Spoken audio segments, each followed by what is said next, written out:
Jananim Sharadam Devi Ramakrishnam Jagadgurum Padapadme Tayo Shritva Pranamami Murmuhu.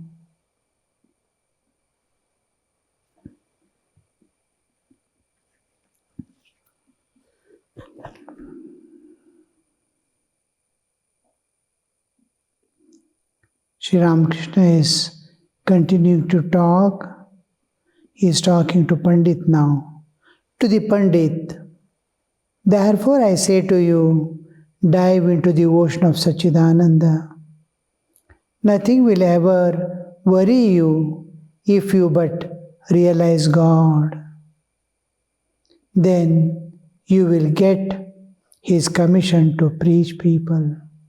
You see how Sri Ramakrishna is assuring, correcting him, putting in the proper way to preach. His nature is he is so simple. God has gone to him to see, talk to him, and small corrections.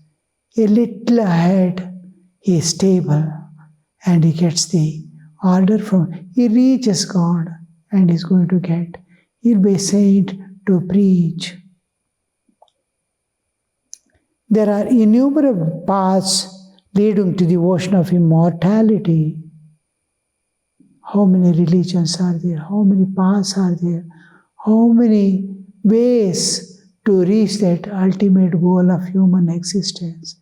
To evolve to divinehood and be free forever from the laws of nature. The essential thing is to reach the ocean. It does not matter which path you follow. Imagine there is a reservoir containing the elixir of immortality.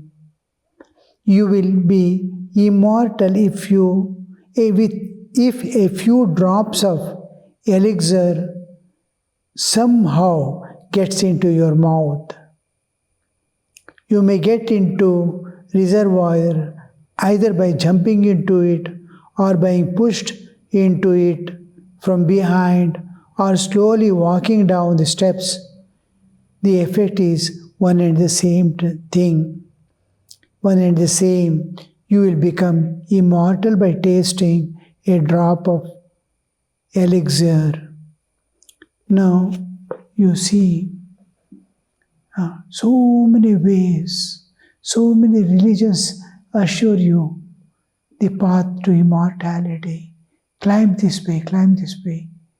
According to the availability, according to time and space, same place, the times change, we may have to adopt different ways of when the climatic conditions change, how the people, now you see just in Himalayas, when summer, all the snow melts down, we see land, again small herbs and shrubs come up. There was nothing to be seen except white snow. And when the once slowly it opens up and they see greenery again emerging out, they start plowing the land, potato, this, that, they start growing and store it for the next winter. When winter comes, they cannot. Now, in winter, they get certain kind of animals that can survive there as they catch them as their food material. Even the things change. Even in Kashmir, where people who belong to the Brahmin family, when winter comes, nothing exists except animal food. Now, when whole thing is covered with ice, they search for small ponds where fishes are available. They keep some small places like sheds or KV region of mountains where they can have sheep or something. Little food material, one sheep, a month passes over for them. It doesn't get rotten or anything. In Tibet and all, when we go, we see only their main food is cattle, yaks and sheep. They give them wool and also a small shrubs. There are no trees there. You cannot find any tree. But small grassy region, small amount of shrubs, small herbs. Maximum is 1 foot bushes you can see. They live, these sheep live on that. A small hut, one in 10-15 miles you can see one small hut and 300-400 sheep living. That is their food and whole thing. A few yaks they will have milk. They go for race and come. You cannot cultivate land at all. And in all seasons, one is whole land is barren. You cannot grow. And no water facility. You have to melt ice to drink water. So in those conditions, when the things change, when summer comes, everything starts melting, a greenery opens up. Here and there, nowadays they have started small amount of growing vegetables and all. Slowly, how they transform, when the changes are there, they change their own ways. Similarly, man also in spiritual life, there are innumerable paths leading to the ocean of immortality. You'll become immortal by innumerable are the ways that lead to God. There are paths of jnana, karma, bhakti and bhakti. See, it is like we are at different places at the foot of a huge mountain. We may not be able to circumambulate once that mountain. It may take a year to go around it. Such vast. People are living here and there around it. The whole thing is they have to climb to the topmost point from all directions. Whoever is capable, they climb, suppose. And each person finds entirely different path from the other. Because the topography of land or the mountain surface is entirely, one huge peak may be there, a cliff may be there, ups and downs may be there, boulders may be there, rocks may be there. According to the topography, some people will have ropes to climb, some people will have ladders to climb, some places where it is convenient, they have made roads to go. But they all stand at different places around the mountain because mountain's base is so vast. And each is climbing from different angles, from different directions to the same summit. They are from when we look at each other, why is he following that path? My path is here. We want all people to come to my path and go. They don't understand. Here topography is different from there. And each one is very close to the summit from the place where they are. To travel from that place to this place, if it takes, suppose, 3 years and climbing up, why can't they 3 years? Why should they waste 3 years in traveling from that foot to this foot? Within 3 years they can climb at least 1/10, 1/3, whatever it is. So its easiest and nearest path is from where to the summit. Various difficulties, but all have to climb. It is climbing. When you go to the summit, you will see all other paths, the people coming from different paths, Christianity, Islam, and Zoroastrian, Hindu, Buddhism, all these are climbing from different places to the same summit. The base is spiritual, the culmination is spiritual. Then you will understand, once till you reach the summit, different paths are looking strange. And hearing also, to follow it also is difficult. But once you go, they are coming from different direction to the place where I have reached now. So that perfect knowledge, when we get only when let them come. Let us help each other wherever we are. Some light, some food to go ahead. That's what Sri Ramakrishna did, to make them understand and build up internal harmony, keeping the differences as they are.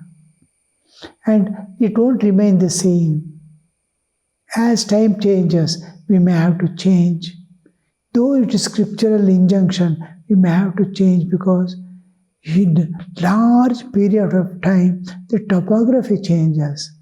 A huge rock which was obstructing a path may suddenly step down and go somewhere. Some other person may have it be an obstruction and someone else may have a leisurely way of going. So when it changes, they have to change themselves again. We cannot hold on to the old same scriptures. We may have to renew, we may have to give some new way of understanding to people. The truth remains the same. Now, where is summit? What is summit? What will happen when we reach? All that will. Some small adjustments we may have to do from time to time according to the changing times. Sri Ramakrishna is telling, there are innumerable paths leading to the ocean of immortality. The essential thing is to reach the ocean. Summit somehow we have to reach. It does not matter which path you follow. Imagine a reservoir and containing elixir. And this is how the whole thing he says. A drop you have to somehow consume and you'll be able to reach that. Innumerable are the paths, the ways that lead to God. There are the paths of jnana, karma, bhakti, so many. If you are sincere, you will attain God in the end, whichever path you follow. Roughly speaking, there are three kinds of yoga: jnana yoga, karma yoga, bhakti yoga. The path of knowledge, jnana yoga. The path of action, karma yoga and bhakti yoga. The path of love. What is jnana yoga? The jnani seeks to realize Brahman. He discriminates saying, not this, not this. This is neti, neti, path. He discriminates saying, Brahman is real and universe is illusory. He discriminates between real and the unreal. As he comes to the end of discrimination, he goes into samadhi and attains the knowledge of Brahman, the absolute existence. Somehow we have to cross. There are two paths: paths of expansion to reach the ultimate goal. That is objective ultimate. We can turn inward and take the inward journey, transcending one by one sheets that is covering our spiritual existence, Annamaya, Pranamaya, Manomaya, Vijnanamaya, Anandamaya. We may have to cross inward journey. Each crossing will take you to a new dimension of experiences of transcendental reality, and slowly go. And last you will reach the goal. A 10th door you will reach from where it opens into infinity. Let's see. When going outward, I may say this world is not God, because it is changing. It is perceivable. The God is imperceptible through senses, and then it doesn't undergo change. This world is constantly changing flux, which is changing constantly. What has happened to my body? I was a small baby. Before that, I was an infant when I came out into this world. When I was in mother's womb, I was entirely different, an unrecognized entity, an embryo only. And now look at how the transform is constantly changing. Every moment I'm changing. And how changes are taking place, you see. You will not meet any person second time, because the time has passed, his experience has changed, his life has changed, his span of life has changed. Left is decreased and spent is increased. Life is no more the person whom you saw in the past moment. Nobody meets second time, because both have changed already. Within one moment, both have changed. Their karmic load has changed. Their experiences have changed. Their understanding have changed. They are not the same person at all. This constantly changing bodily and mind existence. What to say? Where is the permanency? It is what is appearing and disappearing every moment, what is changing every moment is called illusion. So what is real? Real is behind the illusion. Beyond. Real is beyond the illusion.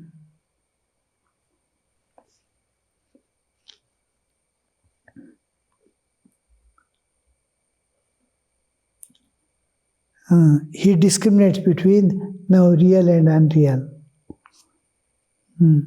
World, universe is constantly changing, therefore it is illusion, appearing and disappearing. Every moment it is changing. He discriminates between the real and the unreal. As he comes to the end of discrimination, he goes into samadhi and attains Brahmajnana. When he is traveling, he leaves one by one layer and transcends. This is not, this is not. When turning inward also, this is bodily existence, this is not Brahman. This is mental existence, this is not Brahman. It goes on leaving. This is intellectual existence.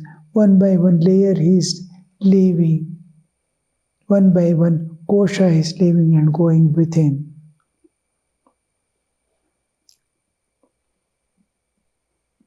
What is Karma Yoga?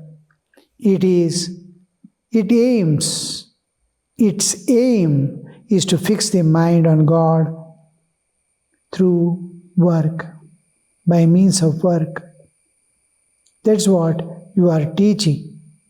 It consists of breath control, concentration, meditation, and so on. Karma Yoga.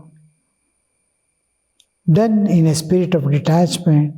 If a householder performs his duties in the world in the spirit of detachment, surrendering the results to God and with devotion to God in his heart, he too may be said to practice Karma Yoga, offering all actions to God as an offering. Further, if a person worships performs worship, japa, and other forms of devotion, surrendering results to God, he may be said to practice karma yoga. It can be offering karma itself, or it can be offering the results to God. Both are called karma yoga. Attainment of God alone is the aim of karma yoga. What we are doing is to attain Him. What is bhakti yoga? It is to keep the mind on God by chanting His name and glories. For the Kali Yuga, the path of devotion is easiest. This is indeed the path for this age. He is differentiated between Karma Yoga, Jnana Yoga, and Bhakti Yoga. The three yogas major. Now, all these three paths lead doing only for the sake of realizing God. It is transcending the nature and entering into the reality. The Bhakti Yoga, Sri Ramakrishna is telling, easiest because you accept the world, pass through the world, transcend the world. In Jnana Yoga, you renounce. This is illusory. I don't want this world. I renounce and try to enter beyond. Here I accept and go beyond, transcend. There I reject and transcend.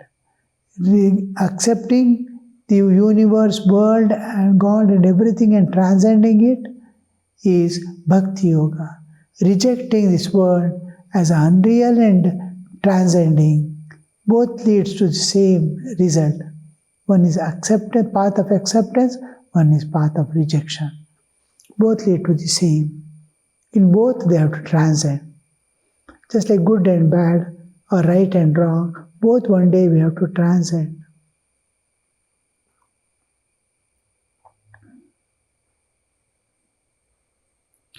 The path of karma is very difficult.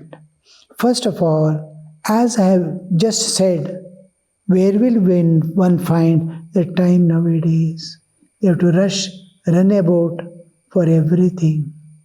Earning, taking care of family, taking care of children, all these duties of life, a whole day they are being engaged.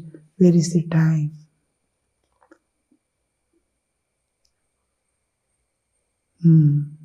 Where is the time for man to perform his duties enjoined in Scripture? Scripture says so many things, you follow this, that and all. Daily do. Where is the time? This yaga, that yajna. But there is no time.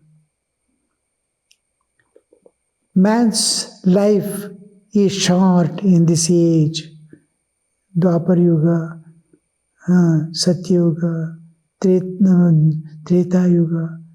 All these are of different length of span of human existence. Suppose a birth. Now we live 100 years. What 100 years meant in Satyuga is entirely different.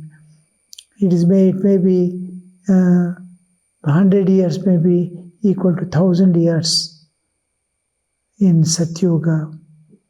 The span of the life, human life, expands and contracts according to the changing times.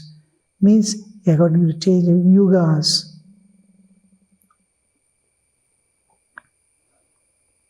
Life is short. One cannot work in such a spirit without first having realized God. Where is the time for a man to perform his duties as enjoined in the Scriptures? Man's life is short in this age, Kali Yuga. Further, it is extremely difficult to perform one's duties in the spirit of detachment without craving for the result. One cannot work in such a spirit without first having realized God. Attachment to the result somehow enters the mind though you may not be aware of it. Knowingly or unknowingly, will be seeking something in this path. It's karma yoga. The karma results when I do something. I may say I am offering results to God, but when it doesn't fulfill my needs, now suppose I am a farmer, I sowed the seeds in an acre of land, which is my main food and sustenance, and seeds for the next year. When the crop is slowly bringing out the material, the crop is ready for harvesting.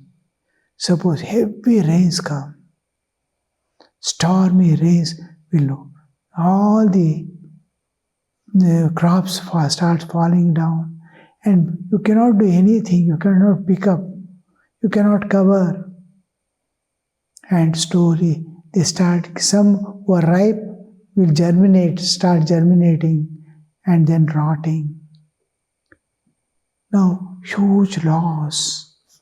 How will I feel it?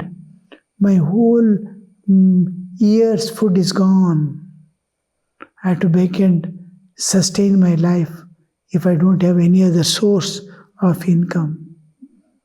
Now, when they sow, how much of that a fear, what will happen? Surrendering to God, praying to God to give food. Unknowingly, the mind will be seeking good result and no losses. There we see the Karma Yoga. It is making the unknowingly, it is bringing the fruit of seeking the fruit of the action. It no more becomes a yoga. It remains, it fails to be a yoga that is leading to God. It slowly becomes bhoga for enjoyment. Further, if a person performs worship, japa, and other forms of devotion, surrendering the results to God, he may be said to be practicing Karma Yoga. Attainment of God is the aim of Karma Yoga. Om Shanti Shanti Shanti Harihi Om Tat Sat Shri Ramakrishna Arpanamastu.